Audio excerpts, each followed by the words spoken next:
Koma að 5. liða dagskrá, fjárhagsáætlun Akureyrarbæjar viðauki til málsteku bæjarfulltrúi Heimir Örn Árnason. Forseti, bæjarfulltrúar. Hér liður 2 fundargerð bæjarráðs dagsettur 14. desember 2023. Lagði fram viðauki 7, Daníel Brynjarsson, sviðsstjóri fjárhagssviðs og Kristín Baldvinsdóttir, forstöðumaður hagþjónustu, sátu fundinn.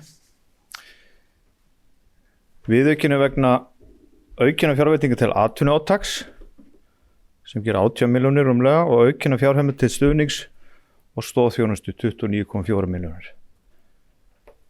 Þannig að ég legg til að bæjarstjórn staðfesti hér viðaukann. Takk fyrir. Þá bæjarfulltrúi Heimir Örn Árnason lokið málsins orðið laust sem enginn hefur hvað sér hljóð, þeir sem geta samþykkt viðaukann, gefið merki. Það eru 11.